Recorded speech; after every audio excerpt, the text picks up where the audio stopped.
YouTube world, my name is Nicholas Montez, and you're watching my YouTube channel, The Teenage Movie Critic. Welcome back to my YouTube channel, everybody. I'm so excited to have you back here together again. And in today's video, we're going to be reviewing the most anticipated film of the year for May, Guardians of the Galaxy Volume 3. This has been one of my most anticipated films of the year. Ever since those two trailers came out, I was like, yup, I'm sold. I can't wait for this movie. But before we talk about the movie itself, let's just start talking about what are my thoughts going into it, and just what are my thoughts going into it.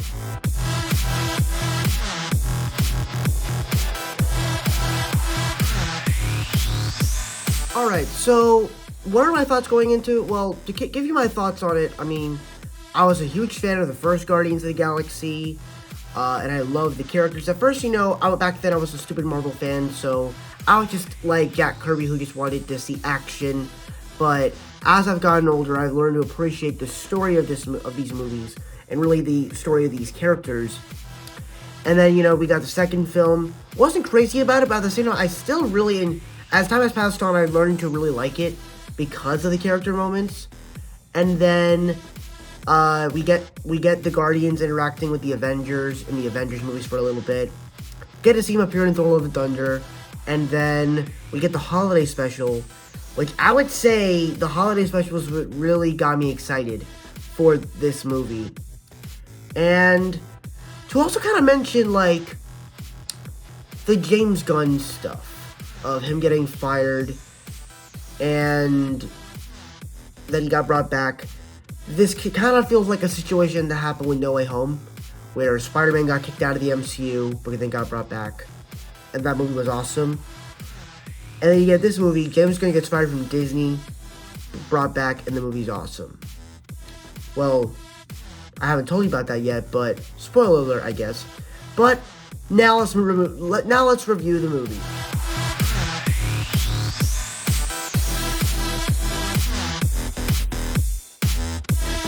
And I'm gonna start off the good by saying, I think that this is one of the best MCU films since Endgame and No Way Home. Honestly, of the recent MCU films, No Way Home and Endgame have been some of my favorites. I loved Wakanda Forever. Don't get me wrong, I loved Wakanda Forever. But I have to say, Endgame and No Way Home were so much better. And I'm doing a tier list later today.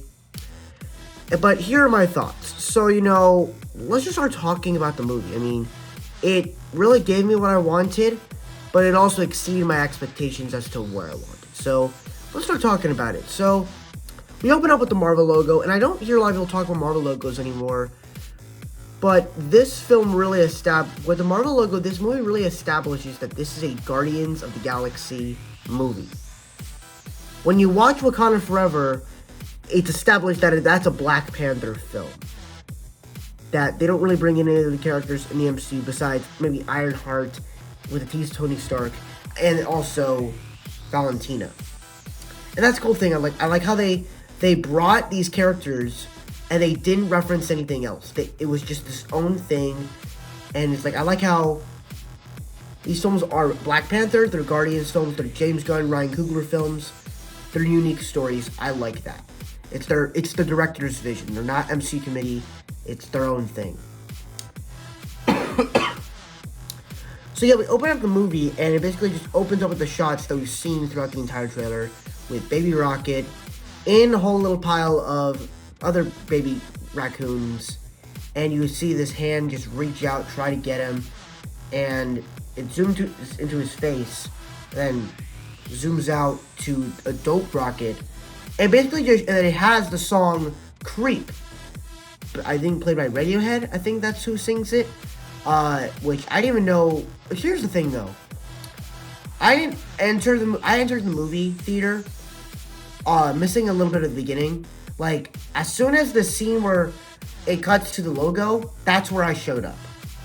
Or I think it was the scene where Rocket was about to get one of Quill's drinks, and he comes up to him, "Hey, you better get your raccoon hands off my drinks before I beat your ass." Something like that, because he was drunk.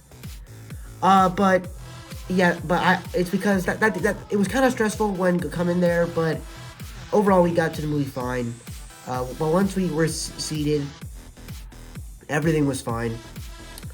So then, we get, so the movie opens with Rocket, and we basically just get to see all the Guardians at Nowhere, just seeing how it is, but the whole scene is just focused on Rocket.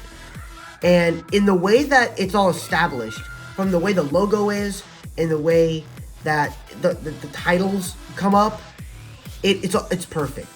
It's absolutely perfect. But then you also establish this stuff with Peter Quill, that he's been drinking himself to death, and because of the loss of Gamora, because he's just been depressed about it ever since. So that was interesting, but then we get I'm not going to talk too much about the beginning, because I want to save it for the character bits. But really, the main story of the film, it's not exactly as interesting, because, I mean, it is, but it's more character-driven. Where you have the Guardians have to go across the galaxy to save Rocket's life, to get all these different stuff, but also to face the biggest threat for the Guardians that they're ever facing. That's an interesting storyline, but it's more about what you hear about what's going to be in the movie. So let's talk about the stuff that's in the movie.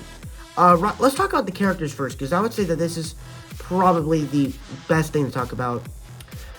We'll talk about Star-Lord first. I want to save Rocket Raccoon for last, because his character in the movie is really deep to talk about.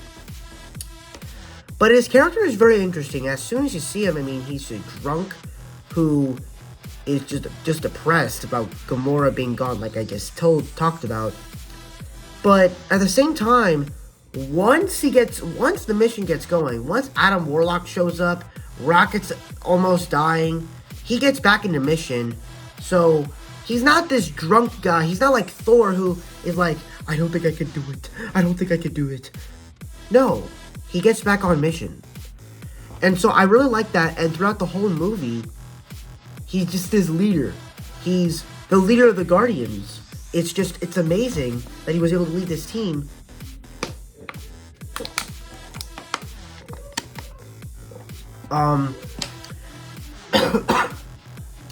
And you also got to think about, for his whole life, ever since the first Guardians, which came out 9 years ago, he's been running his whole life.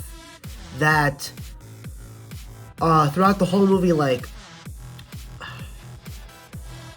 he's funny, he makes a lot of great humor jokes, but you also gotta remember, they mentioned a lot of stuff about, did he ever go back to his grandpa to check out if he's alive?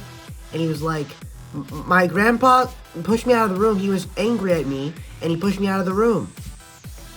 You were 8 years old, you didn't realize it. And then you get into this stuff of, in the third act, where he's clumsy, and it's the basic Star-Lord stuff, where he listens to music, and he listens to music in a lot of these scenes in the movie. But the profound stuff of his character is when he goes back to Earth and he meets with his grandfather again. I have some theories to talk about with that little storyline, but I'll talk about it in the theories video, in the theories part. But then we get into other characters with Drax and Mantis. With Drax, I thought that was an interesting character. Because, for the first time we saw him, we saw him as this destroyer who lost his daughter and wife to Ronan the Accuser. and for the longest time, like, you have him, like, the movie has him making these weird noises and embarrassing himself in front of children. At first, I'm like, why is he doing this? Like, what is it? It's because he's a dad. And dads are supposed to embarrass themselves. And you gotta remember, we may not have seen it, but we know that he was a dad. He was a husband. And so it fits his character. And so he's able to go, so he's kind of able to go back to what he used to be for his family. And so it was really profound stuff in the way they did his character at the end. But even at the same time, I feel like the dumbness of his character in the movie was very well spot on. He was very funny in this movie. Then we got Mantis. I thought this was probably the better version of her.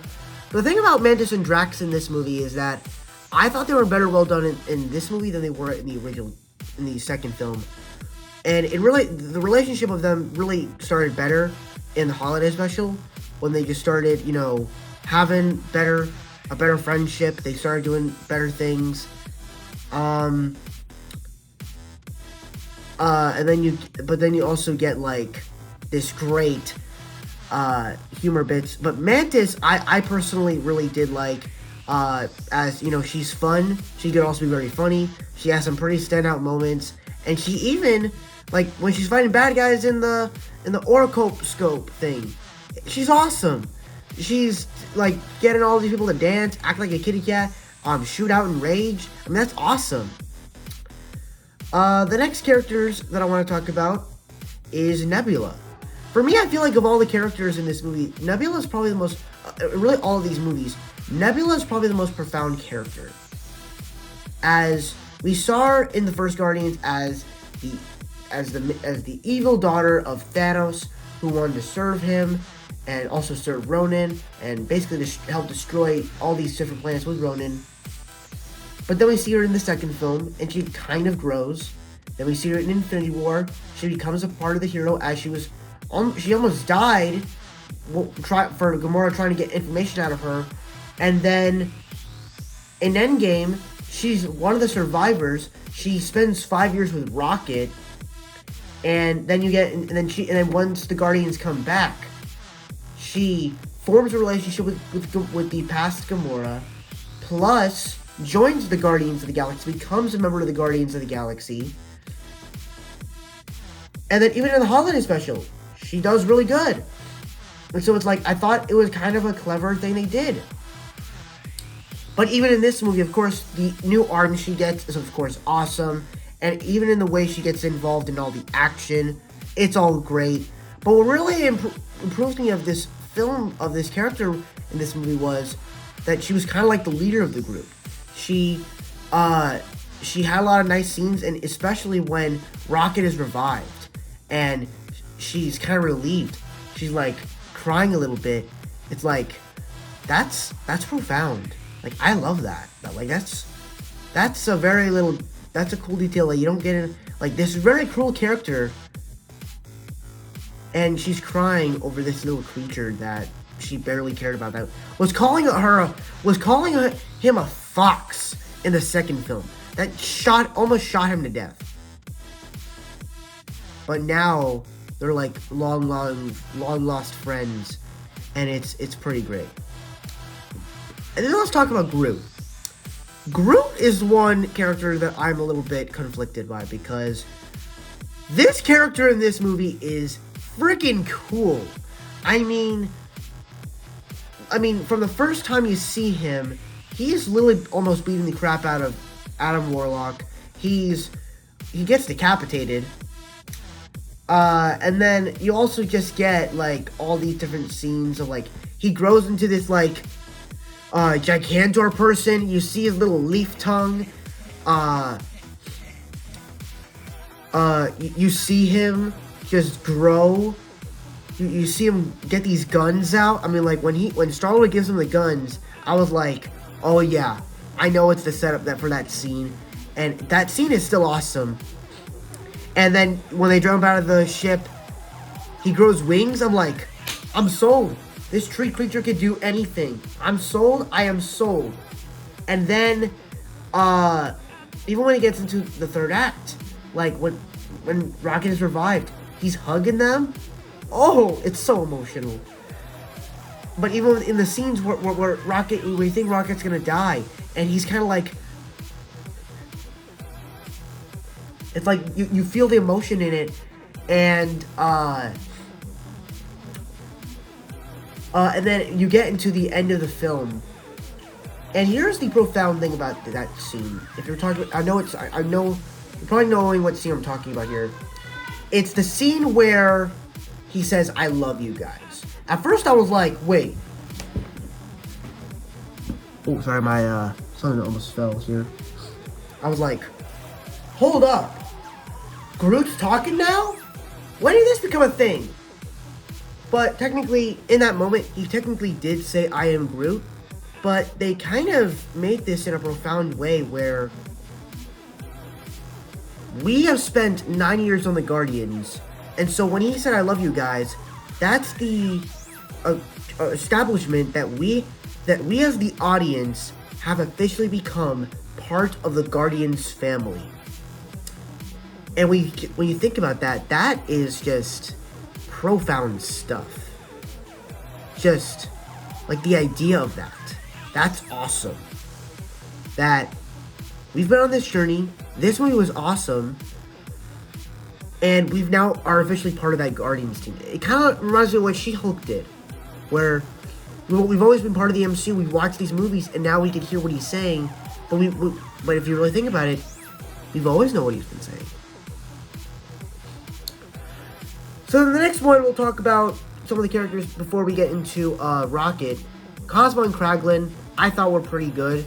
I thought the relationship was pretty nice. Like, you know, the little scene that they have at the beginning where Kraglin's trying out the arrow, but then Cosmo does the little telekinesis with the pebble. All that stuff was really funny. Even when he was kind of like, "You're a bad dog," he was like, "Take it back! I am not a bad dog." I love that scene. The way that the person performed Cosmo was just so fun. I love that. And even when they team up at the end and Kraglin finally gets the power to use the arrow and use it awesomely, but then Cosmo just crushes the little FNAF creature, I thought was great. And now we're going to talk about the saddest character of the entire film, Rocket Raccoon. So obviously one of the things when coming out with this movie was it was going to focus on the backstory of Rocket Raccoon. Throughout the first two Guardians films, we've always heard about Rocket's backstory. It was first started by seeing the scars on his back in the Hooked on a Feeling scene from the first one. We didn't really know how he got that. We didn't really know what that meant, how he was tortured. And then it was also revealed in the bar scene when he was like, "I didn't ask to get made. I never felt what it's like to be torn apart and over and over and over, just to be some little monster." And then you get into Guardians 2 and Yondu's talking down to him that he is him, that I'm the same as you are, you've been tortured, you've been done all this. And then you finally get to see his origin in this film, and it's heartbreaking. It's really heartbreaking. Now, obviously, you know, as much as big, as massive as it could be,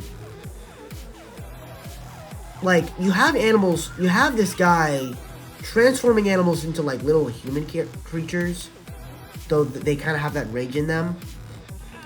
And part of what made Rocket's backstory so interesting is while it was very horrific, it was also very... I found it similar to what Caesar was in Rise of the Planet of the Apes, where James Franco's character wanted to create a ape that had this intelligence, and so he kept him, and he gained this intelligence. By the same time, he also became dangerous, so he had to become part of this other. He had to go to the Ape Pound, but then also created a whole army and a civilization of apes. And obviously, it's not the same thing for this one, but it reminded me of that, where Rocket has this intelligence. He learns about rockets. He learns about the sky. He learns about music, and even through that, that's why throughout the other two movies, he listens to music a little bit. He likes it, and it's really interesting. But even just the stuff of him, like he comes back from the first little surgery of him getting tortured, and you see like the little bald spot on his head, and he's like shivering as he's like scared, like a real animal would. And then you get to see all these other animals, with this otter who has metallic arms, this walrus who has wheels to roll on, and then you have this rabbit who has a metal mouth, these mechanical arms that look like Doc Ock arms, and then these very reddish eyes.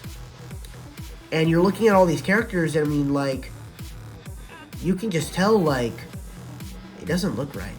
It does not look right at all. This isn't supposed the way it's supposed. These animals do not look like they're supposed to be having that sort of stuff. And it's just horrifying. And even in the scene where they decide their names, like, at first I was thinking, like, are they not allowed to get up? Like, are they just like that? But no, they're just laying down because they were tired of playing. But I thought it was a very emotional scene because it's like, it's just simple four friends picking names for each other when they move to their new world, when they move to their new home. But then the next scene where they basically do, where High Evolutionary brings him in and he figures out, how did you figure this out? How did you do that? Because it worked. But you're not going to the new planet. None of your friends are, because you could figure that out for them, but you couldn't figure that out for you. I guess that's how I interpreted it. I couldn't. It was hard to tell what he was saying in the movie because it was hard to hear. That's why I need subtitles in movies. I need subtitles. So he basically is like, we're gonna incinerate you in the morning, but I want to study your brain. You may have an intelligent brain, but you're still a creep. You're still nothing to me. And it's just heartbreaking stuff. So then Rocket gets back to his cage. Instead, he starts putting this stuff together. I'm thinking, like, is that some sort of like music band? And I'm like, no, it's a key to get them out. It's a, little card thing. He unlocks Lila, and then Lila gets shot, falls down, and you just get this walloping cry of Rocket as his friend just died in front of him. And it's pretty cruel stuff, as it's like, this is exactly how I guess maybe a real raccoon probably would have reacted to it. Maybe. Or maybe a human would.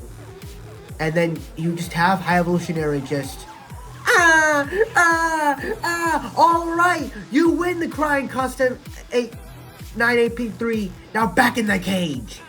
It's cruel stuff. And then Rocket gets angry, jumps on him, and just starts scratching his face.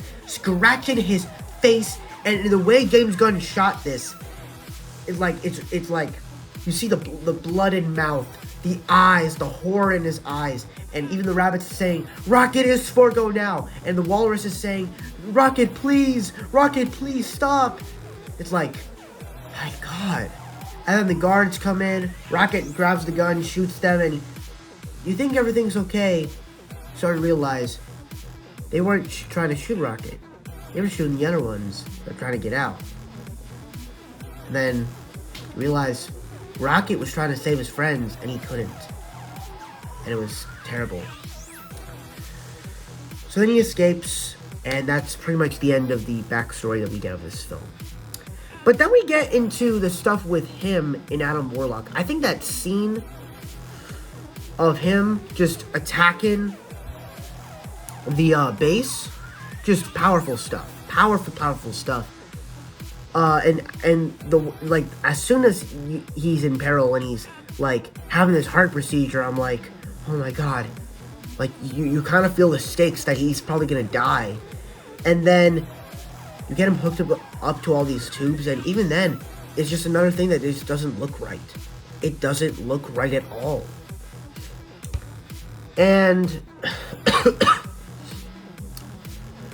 and then when, like, at the time when he's about to die, you're like, oh my God, no, please, don't kill him. And I almost kind of got emotional too. And Peter Quill's like, I am not letting him go. I'm not. Just, it's an emotional movie, guys. It's, most of you probably will cry. But the thing is, I love the way that they tricked us that he didn't die. That Lila was the one that saved him. Like, you can come, but it's not your time yet. You still have a purpose in the real world. You still have a purpose to do good, to save those animals that will probably get experimented on soon. You can still save them. The story was yours all along, and you just didn't know it. And so, yeah, that's profound stuff. And then you get this scene where he faces off the High Evolutionary, where he's just smacking him around and he's just yelling. And he's like, and then he uses the anti-gravity boots, and he realizes the full raccoon. He's like, the name's Rocket. Rocket Raccoon. Awesome scene. He realizes he is a raccoon. Absolutely amazing. I love that. And then we get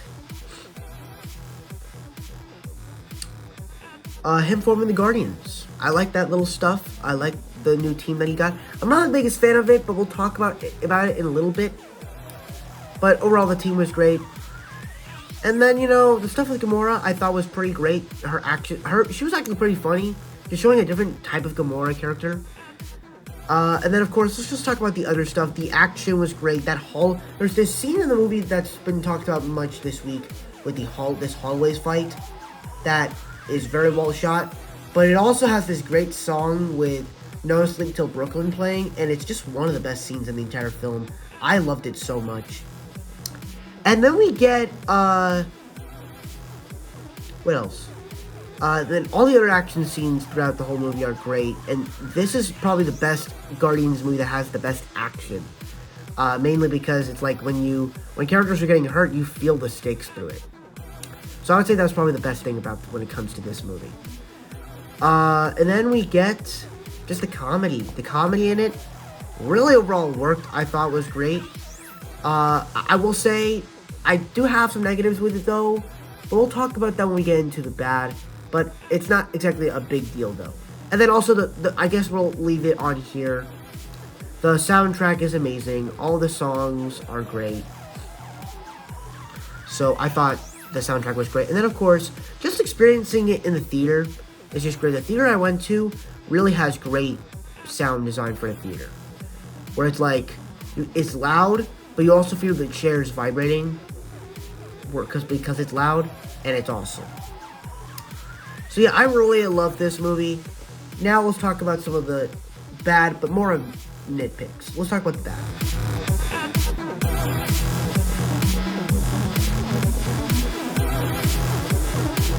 Alright, so I don't really have like specific problems with the movie, but most of them is kind of just nitpicks.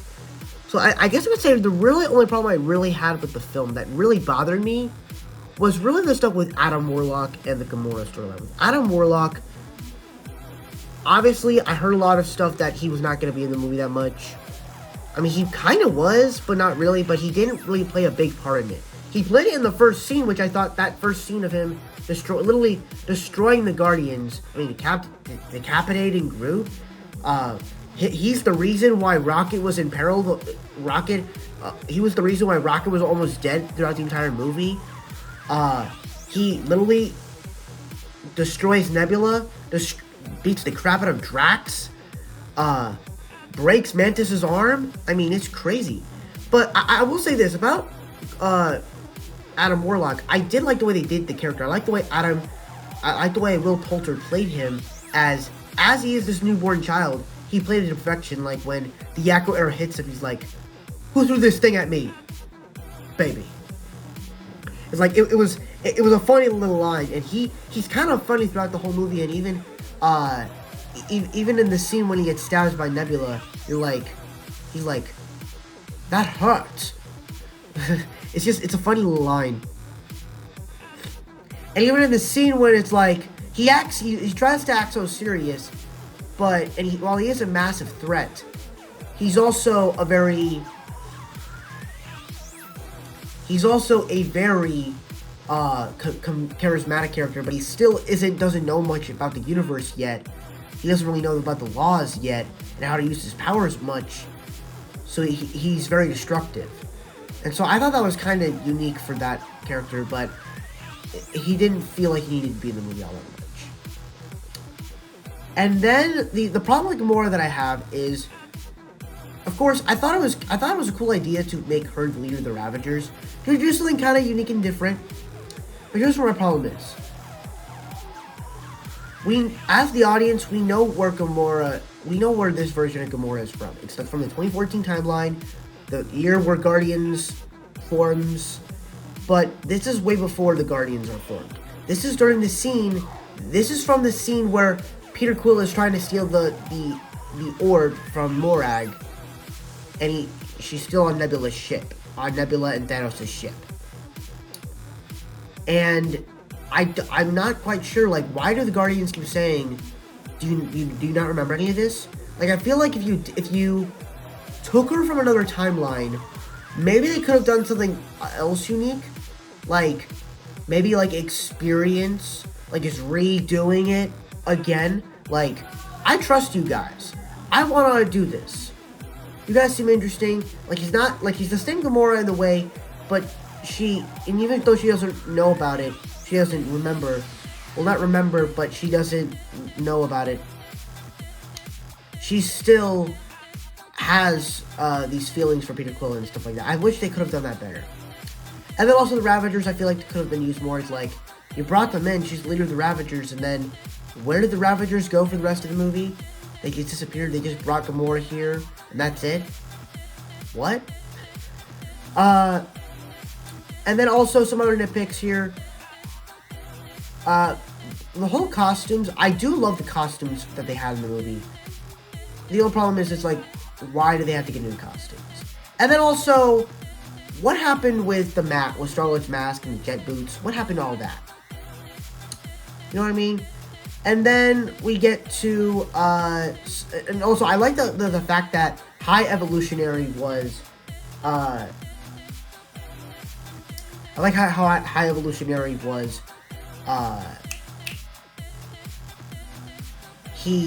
what is it? How he was the creator of the Sovereign, where he created civilizations. And also, I forgot to talk about the villain in the movie. I love the villain of the movie, that he is basically wants to make things perfect, and it's kind of like the thing with Ego, but it's a better version of it. And then the other problem I really have with it is really just the music and comedy aspect. Don't get me wrong, I laughed and I love the songs in here. The problem is, did it really need to happen at the right time? Even I don't know. That's why most of it is nitpicks, and really Adam Warlock and and the Gamora storyline are really the main problems of the film. But at the same time, those don't really bring me out of the it doesn't bring me out of the movie as much as those other things do. But even then, most of the stuff is nitpicks. It's just small little problems.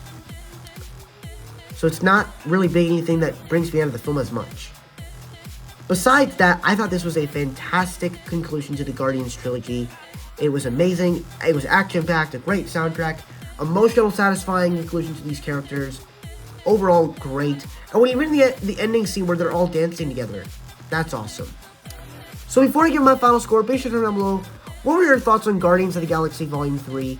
Did you guys love it? Did you guys hate it? What were your between? Let me know your thoughts down in the comment section below. With that said, let's get all my scores.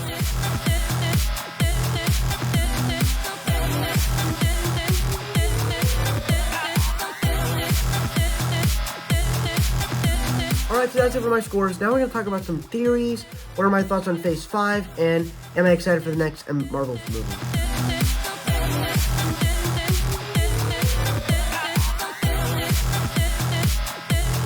So, my theories with this film, I feel like we're going to get a lot of different series for this movie. And it's really because all the Guardians go their separate ways. You have Star-Lord, who goes back to Earth, which I think will definitely have its own little adventures there. Mantis goes off on her own with the Obelisks. Mantis and Nebula babysit the kids at nowhere. And then you also have Gamora and the Ravagers, and then Rocket and his team of the Guardians. Obviously, we're going to get another Guardians movie with Rocket. Drax and Nebula, that story, I would love to see that. Drax as the dad and Nebula as the mom. Pretty cool storyline. Mantis, I would love to see that and explore herself more. And then Gamora and the Ravagers, that would be something fun. Just a different type of project to see with this character. And then the stuff with Peter Quill, I'm excited for. The theory that I have with this one is because when he enters and comes back to Earth, the grandfather's new wife is black. Is a black lady. And I heard this theory come somewhere that he has a stepson, but we don't know who it is. So a lot of people are thinking, what if the stepson is a Kang variant? And that is the way that the Guardians, and especially Peter Quill, are now involved into the MCU storyline, are now in the Multiverse Saga storyline, and how that makes sense. That would be a creative way to include that character in. But yeah, those are really all the theories. Now I'm talking about my thoughts on Phase 5.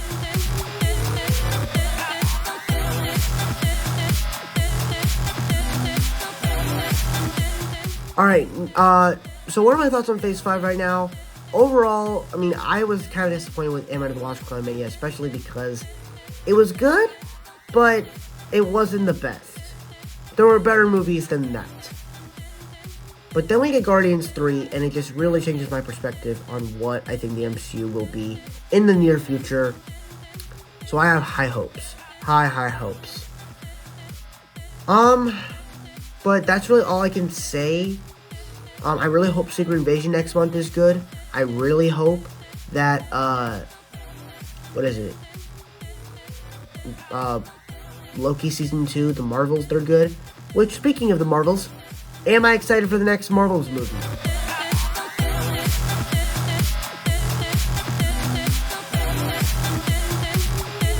Alright, so now that we have 2 MCU films out from Phase 5, and we have Ant-Man and the Wasp: Quantumania, Guardians of the Galaxy Volume 3, the masterpiece of an MCU film, am I excited for the Marvels? And I can definitely say, kinda. Now, to be clear, I liked the first Captain Marvel. I did like the first Captain Marvel. I mean, it's not the best MCU film, but it is pretty good. And even on a rewatch, I was like, yeah, this movie actually does work. I mean, it has flaws, but it does kind of work. It's a good bad movie, sort of. And so I'm like, okay, the first thing I think about with this movie is, like, you get Captain Marvel, Miss Marvel, and Monica Rambeau all teaming up together. Sounds awesome. Getting that MCU interactions together, awesome. What frustrates me, though, is we haven't seen any of these characters interact. I'm interested to see what's going to be going on with Kamala, with Carol and Monica, since they have this bad relationship in WandaVision. But also, how is this going to tie in with Nick Fury? Is this taking place before Secret Invasion? Because we don't really know if this is going to be, if Secret Invasion is going to be the last time we see Nick Fury. What exactly is going on here? Why did we go into this musical world? What exactly is the story of this movie here? I mean, it sounds pretty cool, but at the same time, the trailers look fun, but I don't know if it's something I'm actually really excited for. So that's kind of my thoughts on it. I'm excited for it, but I'm also nervous at the same time. And that's pretty much my review for Guardians of the Galaxy Volume 3. Whew! Thank you guys so much for watching. I really hope you enjoyed. Don't forget to like, comment, and subscribe. All my social media stuff in the about section over there. And I will see you guys in the next video. Bye-bye.